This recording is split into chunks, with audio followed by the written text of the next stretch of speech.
Yeah. My favorite. It's Judd's Hockey Show. And welcome into what is an unplanned edition of Judd's Hockey Show. It's Judd, it's AJ, and it's some breaking news, AJ, that's not a surprise, but I think it's worth addressing and worth certainly getting your thoughts on, since you are the prospect maven of this program.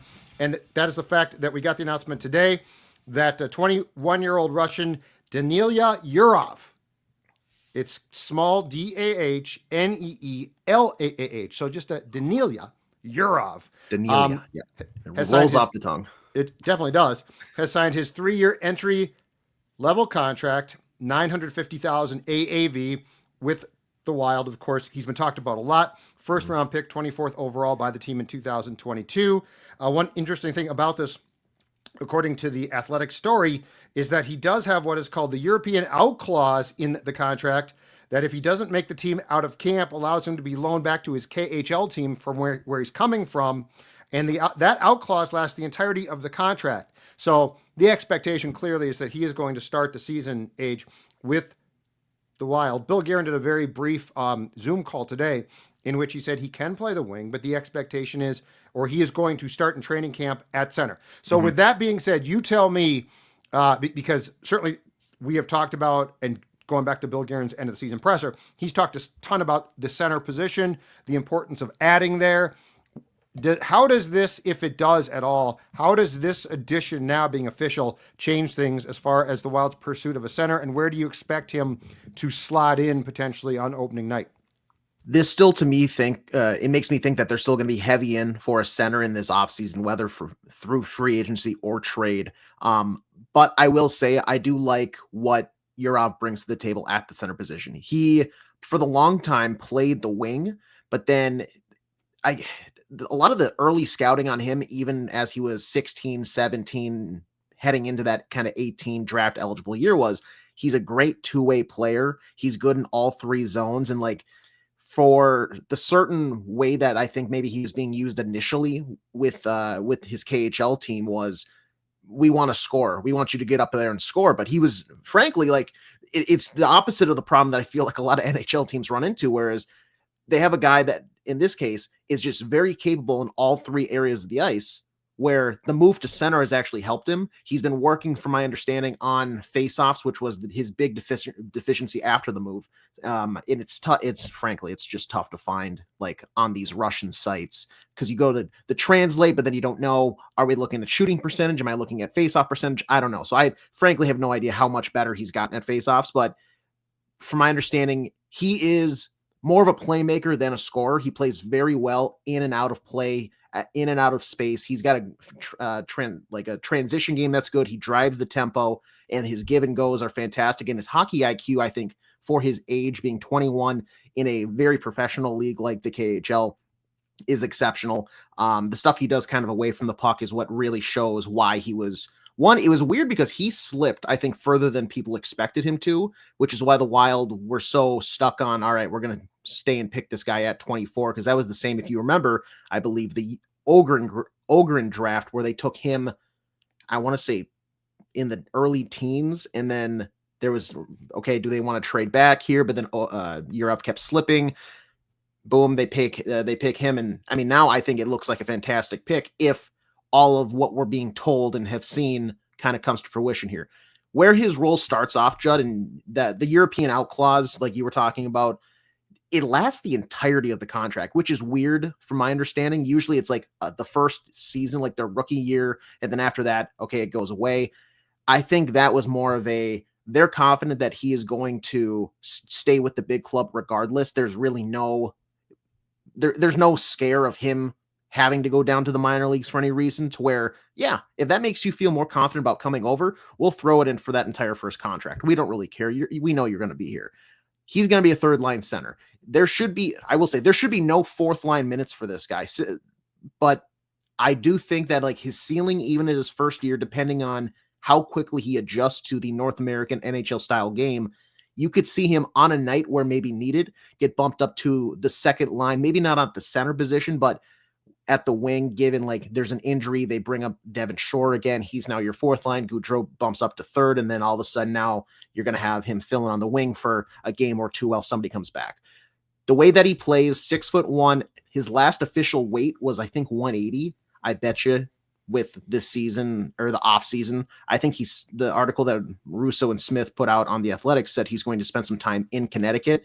They're going to try to bulk him up a little bit because he should be a guy that his play style, he's not afraid to go after physicality and like cut off the hands, but also he's not going to be this big bruiser type guy. His skill, he has power forward sort of written all over him, but playmaking power forward, if that makes a sense. Sure. So, yeah, from what Guerin said on his conference call, Yurov is definitely going to start at center. It sounds like if they don't think he's prepared to play there, the bailout then is not to clearly send him down to Iowa. The bailout is to move him to wing. That's not the preference. Guerin said that they are very impressed by his offensive skills. And just to look here at the Athletic piece that we both referenced, he won a KHL championship in 2024, had 41 goals and 88 points in 209 KHL games.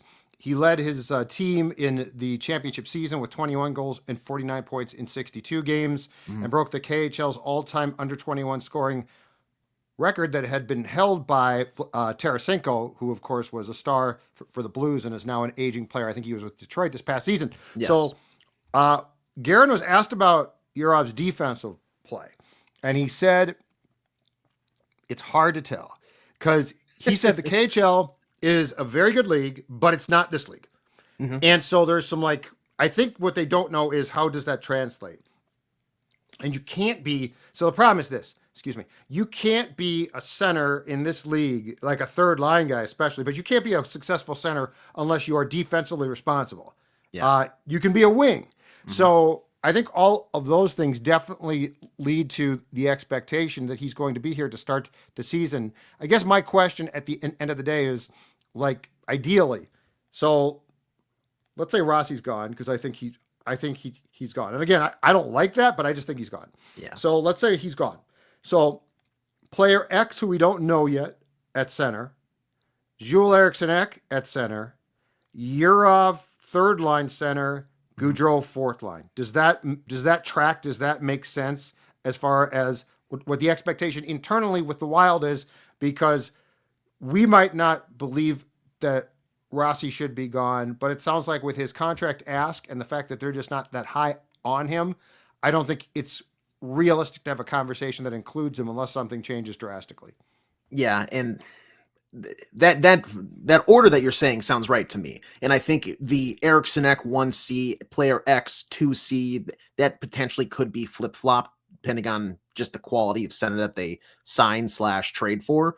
But I think the bottom two that you just said, Goudreau fourth line with Yurov on the third line center, I think that's just fine. Defensively, going back to your point, it is tough to kind of judge, but I think he's in a better spot than most players because similar to the IQ, the off puck play that he does, his work ethic, like the way that he plays the game, he has the toolkit to succeed here. You're going to notice, I think, probably night one, night two, okay, there's going to be some mistakes. I bet you they hammer a lot of these things out in the off season into training camp so that he's very well prepared. But I do think that out of guys who make that transition, he's set up better than most, given just his natural ability and the way that his mind works out on the ice. So I think a name that's going to come to mind too, and I would just be curious what your expectation was or what your knowledge was of this player. And I'm sure that they're very different players ultimately, but they come from the same country. What is your recollection of the Hustadinov expectations? Because it feels like it sure was higher than fourth line guy that's traded to Boston in season. Yeah. So just Kaprizov comes here and he's a freaking star. So on a scale of Kaprizov being a 10 and I guess Hustadinov unfortunately was a 1, what is your expectation here? Because I do think the one thing about the Russians is a lot of times there's just a lot of things we don't know. And until you actually see them trying to fit in the National Hockey League, it can be a little bit difficult. So if Kaprizov is a 10 and Hustadinov is a 1, I think my knowledge of the Husnudinov transition was he's a bottom six guy. Like Okay. that was the general consensus, but he's a two-way bottom six guy, whether it's third or fourth line. I think the general consensus here, despite what we're saying where he's starting on the third line, is his ceiling. He's 21 years old. He's got the pro build. He's kind of got the tool set already to succeed. Right. Eventually, I do think the ceiling is top six. I don't think it's an elite scorer. You're not getting Kaprizov here. Let's rule. He's not a 10. Right. He's not an 8. He's not a 9. Okay. Right. I don't think he's even a 7. But is he a 6, 6.5? Maybe. I think he's closer to a Kaprizov than he is a Husnudinov.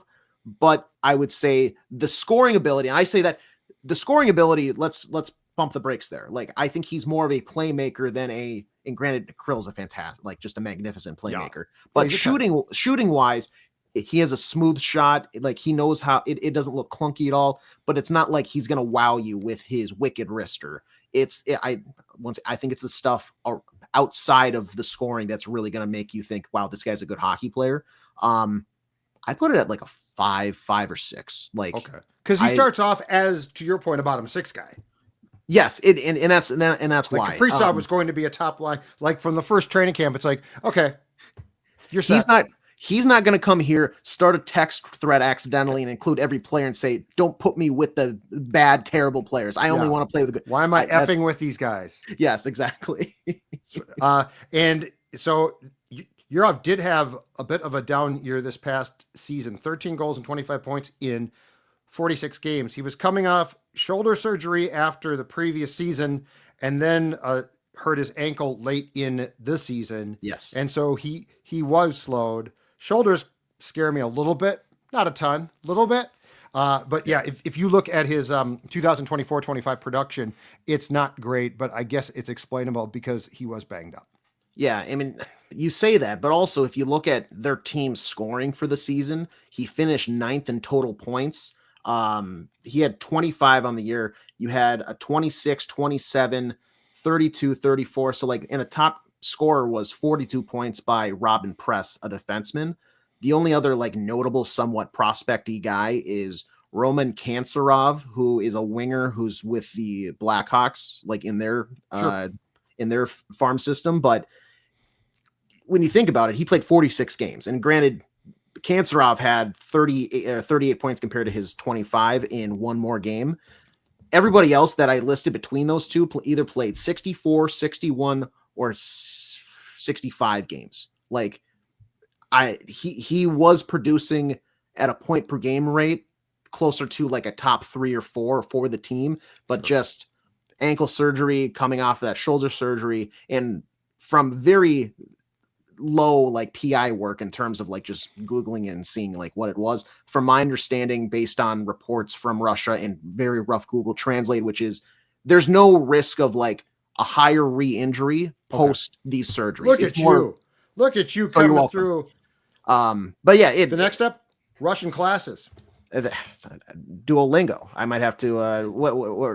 So you we got to talk to Krill. Yeah, just vodka.